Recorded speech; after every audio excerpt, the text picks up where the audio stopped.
Hi everyone, my name is Carol Brownell and I am with Heart Homeschool Group. We are in the upstate of South Carolina, and today we are going to look at getting started in South Carolina and how you would homeschool legally, the steps that you need to take. So the first thing you want to do is decide where you will register. This is your accountability group, and this is the one group that is required by the state. You do have to make this choice before you get started. You can choose option 1, which is homeschooling through your public school. They do require testing at the school and they require you to track hours. So many people choose a private group instead. And option 2 is one specific group, SCAES. This is the first one that was allowed in the state that was not public school. So in the law, it's listed under option 2. And then the law was amended to allow many other local homeschool groups, and that is called option 3. So most likely, if you're choosing to go with a private group, you're under option 3. But there are a lot of homeschool groups out there doing classes and field trips that are not option 3. So make sure when you join, you are joining an option 3 group. Let's say you wanted to do classical conversations. That's a great co-op and they have wonderful classes, but CC is not an option 3 group, so you still are not legally covered. Even if you're with CC, you have to pick an option 3 group in the state. So make sure you clarify what you're joining. Choosing an option 3 group or 1 or 2 is actually required. A co-op is not required. Those are just for fun and classes and learning and all those great things. Second thing you're going to want to do is know the South Carolina law for the option that you choose. Option 1, 2, and 3 have different stipulations. So like I said, option 1, you have to be testing with the school. But at Heart, we are option 3. We do not have to test our children every year. So I'm going to go through option 3 just quickly so you know a little bit about it. But for option 3, we have to have a high school diploma or GED. We need to track 180 days of school. And we have to include math, reading, writing, science, and social studies. Social studies is basically your history, community helpers, people groups, things like that. And in 7th through 12th, reading and writing changes label. It's labeled composition and literature.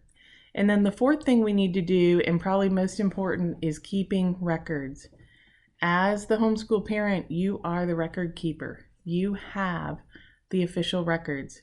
Even though your school may ask your option 3 group to send a report card, you as the parent have the legal report card. So keep that in mind. Your records are very, very important. You need a plan book, diary, or some record of the activities you're doing each day with these children.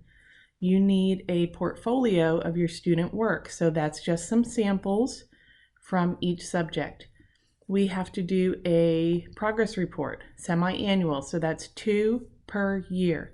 And again, your progress report can look however you would like, and your option 3 group may actually provide a progress report to fill in.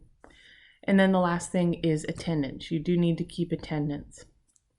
Now the third step, after you have picked your option 1, 2, or 3 and gotten your member letter and you have done set up your records, the third thing is picking your curriculum. This one probably takes the longest unless you already know exactly what you want to use.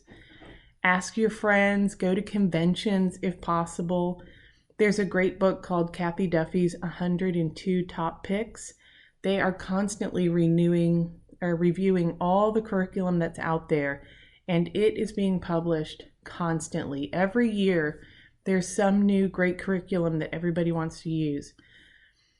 But you can use the quiz in that book to try to decide what type of curriculum would be best for you. And we also have a video on our YouTube page about the different types of curriculum and some of the most popular providers.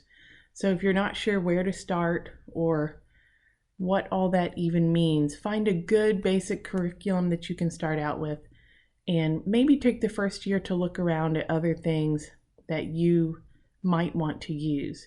The other thing I would suggest, if you need something that's free, something that doesn't require any time waiting or sign up, you can start out with Easy Peasy online. It is not an easy curriculum, but you don't have to sign up. You can just open it and go. It takes a little while to figure out how to use it, but it is really not very difficult.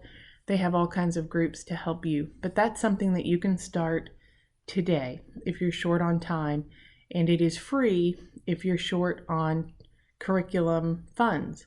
So that's another very popular option. All right, so I hope that helps you figure out what option you're going to do. Make sure you know the law for your option, and then pick out your curriculum. And you can, of course, contact us if you have any questions, or if we can help your family with something. You can certainly contact us through the website. Thank you.